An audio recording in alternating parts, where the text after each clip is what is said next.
Assalamualaikum warahmatullahi wabarakatuh. Perkenalkan, nama saya Indah Noviani Wahyuning Tias. Di sini saya akan berpendapat mengenai berita yang sempat viral kemarin, yaitu pembubaran Front Pembela Islam dan bukti-bukti bahwa FPI mendukung atau pro terhadap ISIS. Bukti-bukti tersebut disampaikan oleh Menteri Koordinator Politik, Hukum dan Keamanan, Bapak Mahfud MD pada Rabu tanggal 30 Desember. Berikut ini adalah cuplikan video yang ditampilkan Bapak Mahfud MD yang menampilkan bahwa bukti FPI mendukung atau pro terhadap ISIS. Berikut adalah cuplikan videonya. Bahwa FPI sejak tanggal 21 Juni tahun 2019 Juni tahun 2019 secara de jure telah bulat sebagai ormas, tetapi sebagai organisasi FPI tetap melakukan aktivitas yang melanggar ketertiban dan keamanan dan bertentangan dengan hukum.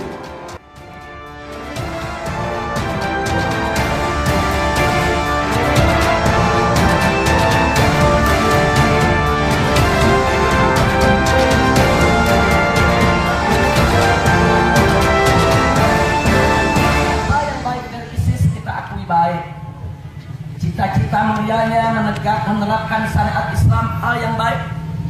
Cita-cita mulianya untuk menegakkan khilafah Islamiyah hal yang baik. Cita-cita mulianya untuk melawan kezaliman Amerika Serikat dan sekutunya, cita-cita yang baik.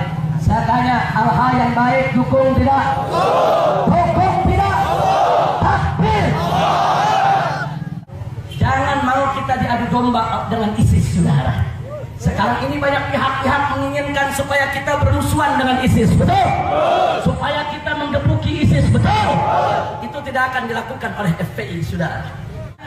Kalau pemerintah zalim, tentara jahat, polisi jahat, main tangkap, main tembak, rakyat hartanya dijarah, tanahnya dirampas, syariat Islam disingkirkan, saudara. Saya mau tanya, kira-kira besok perlu ada ISIS tidak?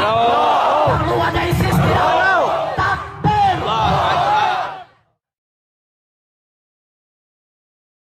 Wallahu ala ma naqulu syahid. Assalamualaikum warahmatullahi wabarakatuh.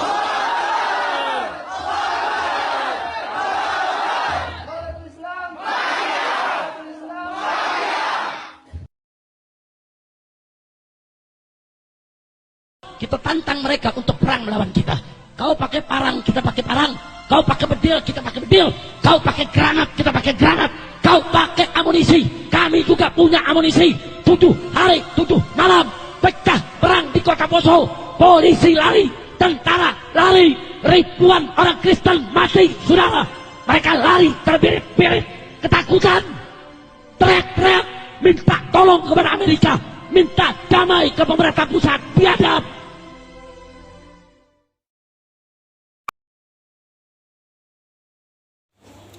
Berdasarkan cuplikan video tadi yang saya tampilkan, bahwa FPI mendukung seruan dan nasihat pimpinan Al-Qaeda Syekh Alman Az-Zawahiri bahwa seluruh komponen jihad Al-Qaeda, baik pasukan Syekh Muhammad Al-Jaulani di Syria maupun pasukan Syekh Abu Bakar Al-Baghdadi di Irak, serta komponen jihad Al-Qaeda lainnya agar bersatu dan bersaudara dengan segenap muhajirin Islam di seluruh dunia untuk melanjutkan jihad di Syria, Irak, Palestina, dan negeri-negeri Islam lainnya yang tertindas.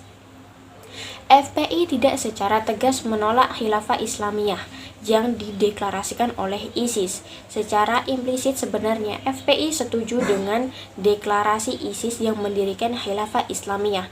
Namun FPI tidak setuju dengan cara-cara yang dilakukan oleh ISIS. Karena ketidaksetujuan FPI dengan cara-cara yang dilakukan ISIS tidak menolak atau tidak menjadi patokan FPI tidak setuju dengan khilafah Islamiyah ISIS. FPI sendiri memiliki cita-cita mendirikan atau menegakkan khilafah Islamiyah dan menerapkan sistem syariat Islam.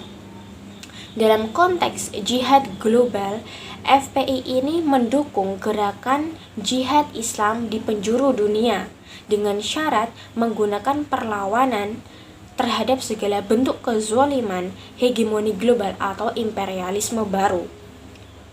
Dalam konteks Negara Kesatuan Republik Indonesia atau NKRI, FPI ini dikategorikan menjadi dakwah radikalisme dan jihad kekerasan. FPI tidak dapat dikategorikan sebagai gerakan dakwah saja karena sering melakukan kekerasan walaupun masih dalam bentuk kategori hizbah, namun belum sampai pada jihad yang membunuh musuh. Dalam video tersebut, FPI pro terhadap ISIS atau Islamic State of Iraq and Sham atau Negara Islam Irak dan Syam. ISIS merupakan kelompok Salafi atau Wahabi.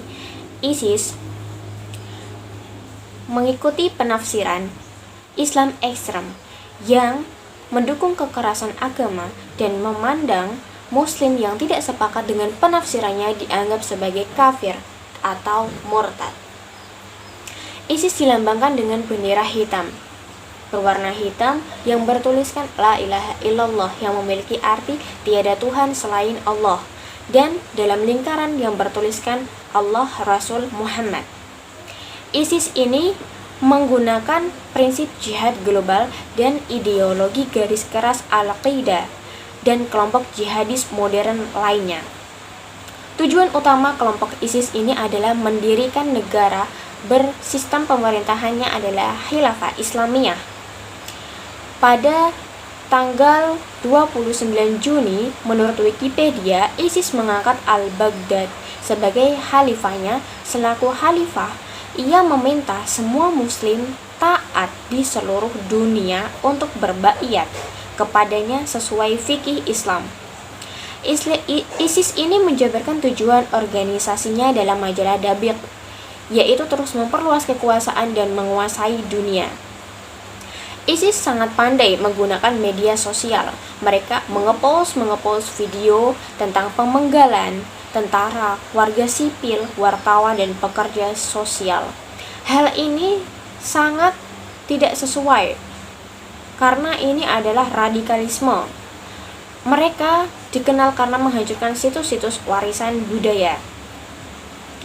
Para tokoh muslim di dunia tidak sependapat dengan ISIS. Mereka bertentangan dengan ISIS karena ISIS dianggap melenceng terhadap ajaran-ajaran Islam. Mereka menggunakan radikalisme untuk mencapai tujuannya. Hal inilah ISIS dicap sebagai organisasi teroris oleh Perserikatan Bangsa-Bangsa atau sering disebut dengan PBB. ISIS ini merupakan organisasi yang bertentangan dengan aliran ahli sunnah wal jamaah. Mengapa? Karena ISIS ini menggunakan sistem radikalisme kekerasan dalam ajaran agama. Organisasi ISIS ini sangat bertentangan dengan aliran ahli sunnah wal jamaah.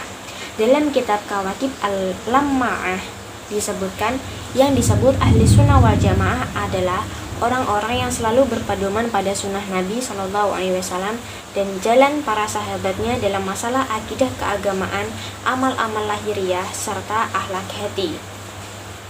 Dalam ideologi dan tujuan ahli sunnah wal jamaah, yaitu menegakkan sunnah atau kebiasaan Rasulullah SAW dan para sahabatnya. Sedangkan tujuan dan ideologi ISIS ini adalah menegakkan kepentingan kekuasaan, yaitu mendirikan negara Islam dengan di bawah kepemimpinan khilafah Islamiyah. Selain itu, untuk mencapai tujuannya, ISIS ini menggunakan cara-cara yang tidak sejalan dengan Al-Quran dan hadis. Hal inilah yang membedakan ISIS dengan aliran ahli sunnah wal jamaah. Ahli sunnah wal jamaah ini tidak pernah menggunakan kekerasan dalam ajaran Islam. Akibat organisasi ISIS inilah agama Islam sering dipandang negara-negara lain sebagai agama yang mengandung kekerasan dan sangat tidak toleran. Padahal aslinya dalam kenyataannya agama Islam merupakan agama yang toleransinya tinggi, kemudian agama yang tanpa radikalisme dalam menyebarkan agama Islam. Dalam ISIS ini sangat bertentangan dengan akidah Ahlussunnah wal Jamaah, karena ISIS menggunakan cara radikalisme dalam penyebarannya untuk mencapai tujuannya, yaitu mendirikan kekhalifahan Islamiyah. Sedangkan Ahlussunnah wal Jamaah merupakan tanpa menggunakan cara radikalisme dalam menyebarkan agamanya. Hal inilah yang harus diekspor ke luar negeri agar Islam ini tidak dipandang sebagai agama Islam yang ekstrem atau radikalisme. Aliran Ahlussunnah wal Jamaah memiliki 4 nilai, yaitu tasamuh, tawazun, tawasud, dan i'tidal, yang masing-masing memiliki arti tawazun yaitu seimbang, tawasud sikap tengah atau moderat, i'tidal adil, dan tasamuh toleransi. Hal inilah, nilai-nilai inilah yang harus diekspor ke luar negeri sehingga agama Islam tidak dipandang sebagai agama yang radikalisme dan agama yang tidak toleransi dengan agama lainnya. Kita sebagai generasi muda harus mampu meningkatkan iman kita dan mempertebal ilmu-ilmu ajaran agama Islam, sehingga kita mampu berpikir kritis dan berwawasan luas, sehingga kita tidak terjerumus dalam organisasi-organisasi terlarang. Karena jika kita terjerumus dalam organisasi terlarang, itu akan merusak keutuhan negara kita sendiri. Dan kita harus mengekspor nilai-nilai Ahlussunnah wal Jamaah keluar. Supaya apa? Supaya Islam tidak dipandang sebagai agama yang radikal dan tidak toleransi. Demikian dari saya. Wassalamualaikum warahmatullahi wabarakatuh.